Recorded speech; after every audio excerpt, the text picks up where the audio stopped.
quando nos damos conta dessa teoria, o fenômeno parece muito simples. Compreende-se que decorre de uma lei da natureza, e não é mais maravilhoso que qualquer outro efeito cuja causa desconhecemos.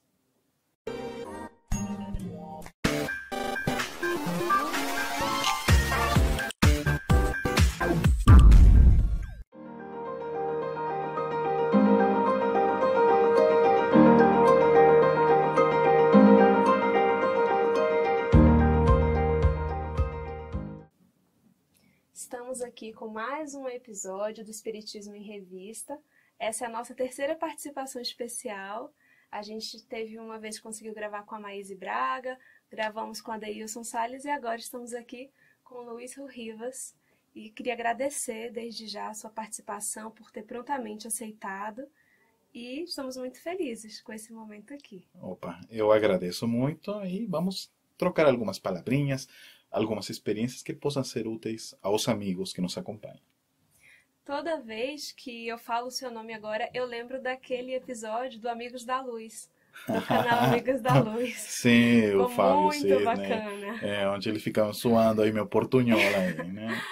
E aí toda vez agora que eu vejo o seu nome, de imediato vem. A gente vai até deixar o link também para quem não assistiu ainda, é muito bacana. Valeu. No episódio de hoje, eu queria até já te perguntar. A gente perguntou, pediu uma sugestão, né, do que você preferia, dentre os vários artigos da Revista Espírita, e foi uma escolha sua. Correto. Por que esse que te chama mais atenção? Esse me chama mais atenção quando eu lembro que eu li, de vários casos são incríveis, mas esse daí, porque eu vejo o espírito do codificador. Eu vejo em essência quem era ele. O pesquisador, o homem positivo, que quando via um fenômeno, ele nem aceitava, nem negava, ele ia pesquisar. Então, eu vejo o cientista, né? o pedagogo que vai detrás da luz, né? E vai conferir, né? Vai conferir os fatos.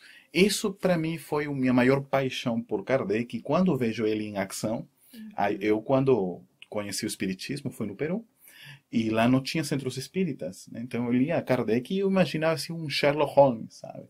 Um investigador que ia detrás do paranormal, e ia lá com os médios e conferia e tal. Eu achava o máximo isso, né? E depois a gente começou a fazer algumas experiências, né? Para verificar até onde o que Kardec tem pesquisado pode se repetir nos dias de hoje. Mas isso foi talvez o que mais me chamou a atenção dos artigos, tanto é que a gente transformou em desenho animado. Que também vamos deixar na descrição e vamos ter também alguns relances aqui durante o nosso episódio.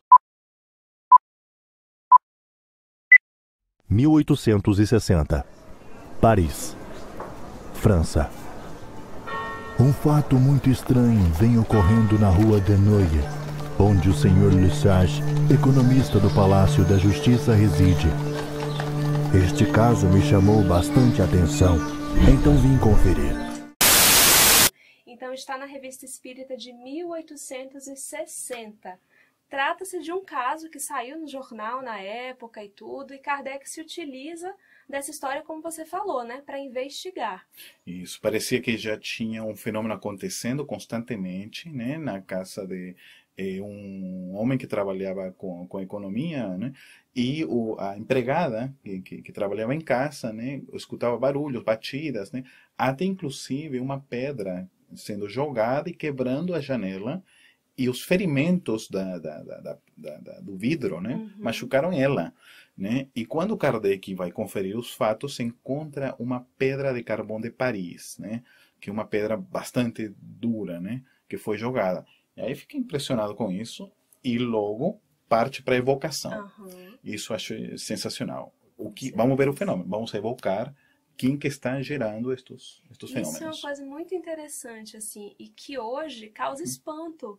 Muitas pessoas que a gente já tratou aqui, até o fantasma da senhorita Clairon, de outros casos também de efeitos físicos que ele retrata em outros artigos, e várias pessoas depois vêm conversar com a gente assim, poxa, mas era assim mesmo? Porque Kardec, de pronto, ele... Mas, exatamente. Quando eu conheci Kardec antes de vir ao Brasil, eu achava o máximo. Quando cheguei no Brasil, eu percebi que aqui o espiritismo tomou um espiritismo sem espíritos. né? É um espiritismo sem espíritos, sem médios. Os médios, tipo, todos quadradinhos, não podem falar nada, não podem dizer nada, não podem...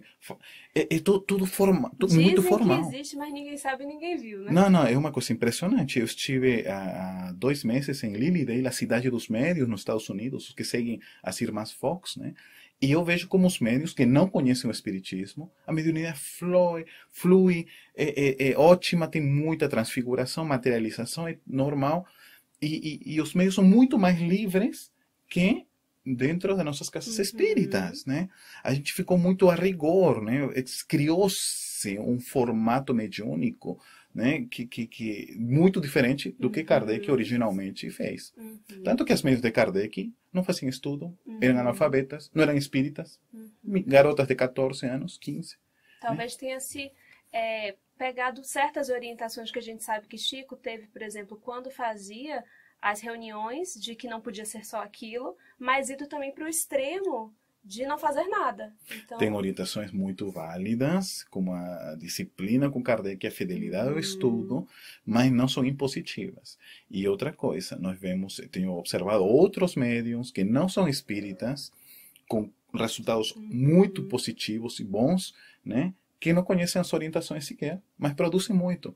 E eu vejo muitos companheiros que às vezes têm mediunidade, estão nos nossos centros, mas ficam muito limitados, com medo. Também. Inclusive, jovens, adolescentes com mediunidade, que as meios de Kardec, todos eram garotas, né? Meninas e irmãs Fox eram 11, 12, 14 anos. Até. Né? E nenhuma era espírita, nenhuma tinha estudo e produzia muito. E os espíritos superiores valiam-se delas. O próprio Emmanuel, com 17 anos, esteve com Chico Xavier, novinho, né? Isso. E já Emmanuel viu a capacidade dele, porque não é um garoto de 16, 17 anos. É um espírito que vem de milênios. E que tem uma tarefa grande para realizar. E então, já estava na hora, já estava com condições. Então, eu penso, se os guias espirituais já dão essa prontidão aos adolescentes, é porque estão vendo que já tem condições de começar algumas tarefas. Né? Olha, eu tive até a oportunidade, durante a Juventude Espírita, eu participei da Juventude Espírita Nina Aroeira, lá em Salvador, que é do Centro Espírita Caminho da Redenção, que a maioria conhece como Mansão do Caminho. E lá a gente tinha um estudo, uma oficina de médiuns, e depois a gente foi paulatinamente sendo convidado a participar da mediúnica, que funciona até hoje, antes da juventude, no domingo de manhã, e que é uma mediúnica de jovens. E quando eu estava lá, eu achava que isso era o normal. Quando eu fui mudando de um lugar para o outro, que eu fui percebendo... Alguém criou um espiritismo que não é o de Kardec. Né? Eu conheço o Gena, eu conheço as jovens lá, eu morei 5 anos.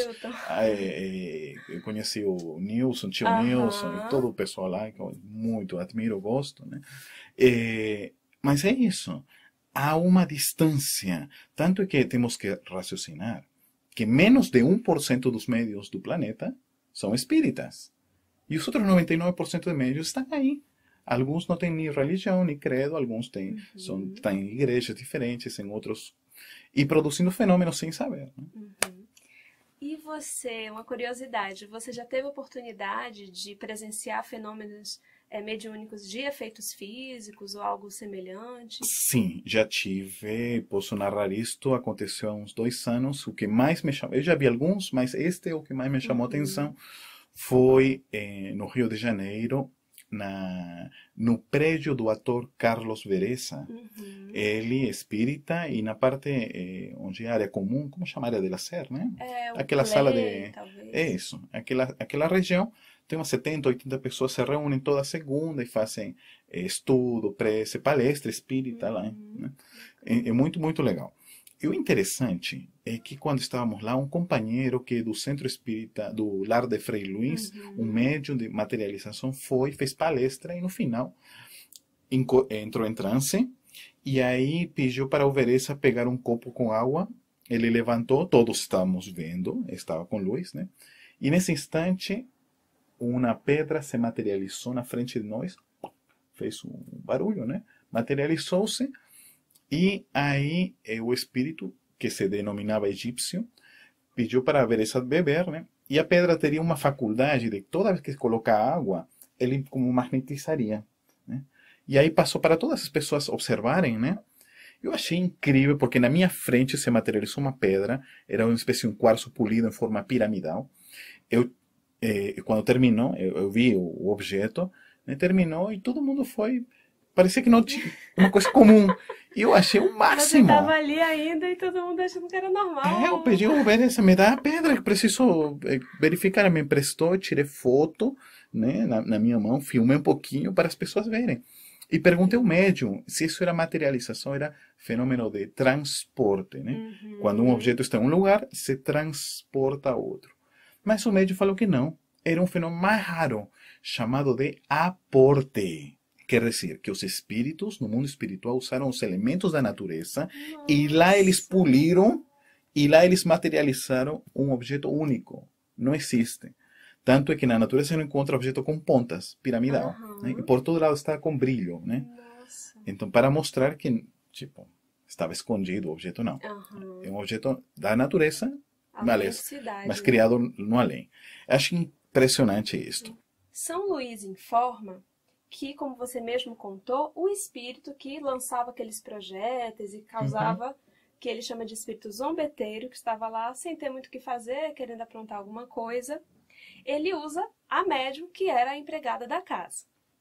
E aí tem uma pergunta que eu achei interessante. Ele diz assim: a aptidão para lhe servir de instrumento é uma hipótese desfavorável à pessoa? Ou seja, seria desfavorável àquela moça, àquela funcionária, a mediunidade, pelo espírito zombeteiro poder servir-se dela? Isto denuncia certa simpatia com os seres de tal natureza? É o que Kardec pergunta. E aí vem a resposta: não é bem assim, porque tal aptidão depende de uma disposição física. Contudo, muitas vezes, denuncia uma tendência material que seria preferível não se ter, porque quanto mais elevada moralmente for a pessoa, mais atrai para si os bons espíritos, que necessariamente afastam os maus. O que você fala para a gente sobre isso? Muito bem, para os amigos, só para fazer uma ideia, né? Temos um espírito que está provocando fenômenos e, ao comunicar-se com Kardec, ao ser evocado, ele disse que usava os fluidos da empregada, que era médium, servia de médium. Na época, nós não tínhamos a palavra ectoplasma. Ectoplasma foi uma palavra criada, talvez na década seguinte, né? Então se usava fluidos, de aptidões da médium, assim como outras palavras que foram sendo incorporadas, que não existiam na época da codificação. Então, São Luís conta que o importante, né, se esse ectoplasma é importante na medida em que, enquanto maior predisposição tenha médium, mais fenômenos vai produzir. O que não afetará na qualidade do espírito comunicante. Mas como a médium é passiva, porque ele não tem ideia, né? O espírito... Ela tinha medo de tudo aquilo. Isso, e ele estava usando. Mas ele não tinha o objetivo de agredir ela. O objetivo dele era com os donos da casa. Porque quando ele estava vivo, encarnado, vamos chamar assim, os donos brincavam, faziam gozação, porque ele bebia, ficava na rua, né? E agora que desencarnou e encontrou um médium para poder comunicar-se, ele está assustando, só que aos donos. E outra coisa, a espiritualidade está permitindo isso, porque os donos também não são imunes, né? Eles criaram essa situação e agora está sentindo o retorno, né? Mas São Luís, quando ele conversa, né, pergunta: tem algum espírito bom a teu lado, Kardec? E o próprio espírito diz: sim, é o bom rei Luís, São Luís, Luís IX, né, que é o santo rei, né, e que é dos espíritos da codificação, é ele que me está acompanhando, ajudando. Né. Acho muito lindo isto, né, porque Kardec, inclusive, faz perguntas e vai indagando e vai sabendo. E observa que, na verdade, é uma alma nobre, apenas perdida, vamos chamar assim, né? Mas não era mal, não estava fazendo por mal. E ele estava tão triste, né, que precisava uma ajuda, precisava alguém que venha... E aí Kardec faz uma pergunta. Para mim, esta é a aula de desobsessão. Em nenhum momento Kardec, vai para o inferno, sai, cai fora, e nada disso, né? Pelo contrário, gostaria que a gente faça uma prece por você... Aí abre o coração mas e ainda o que você está fazendo? O que é do teu futuro? O que você pensa? olha, eu tô perdido, não sei nem o que não que eu tem ninguém faço. olhando por mim. Ele tá se sentindo sozinho, né? É, ele tá sozinho, ninguém lembra de mim, nunca fiz nada bom. Então vamos fazer uma prece por você. Aí Desarma. entende-se que ele faz uma prece e depois comenta, né? Você gostou de nossa comunicação?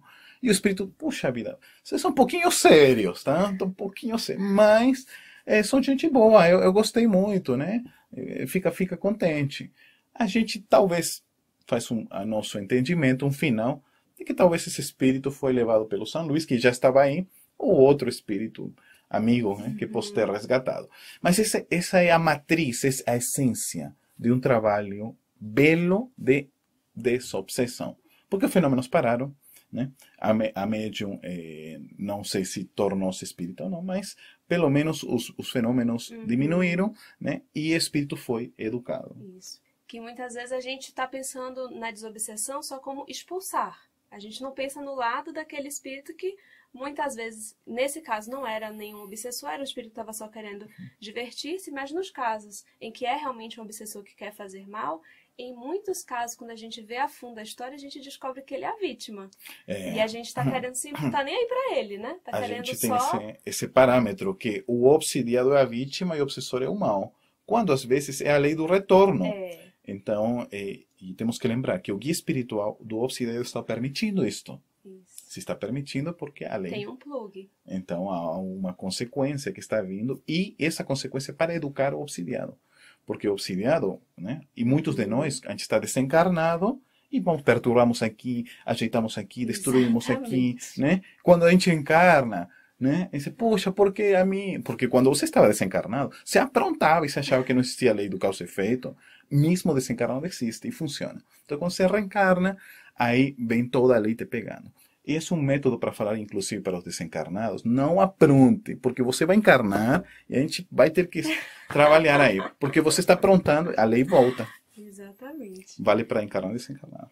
E a última pergunta, tá tão boa a conversa aqui, mas a gente tem que correr contra o tempo, não tem jeito.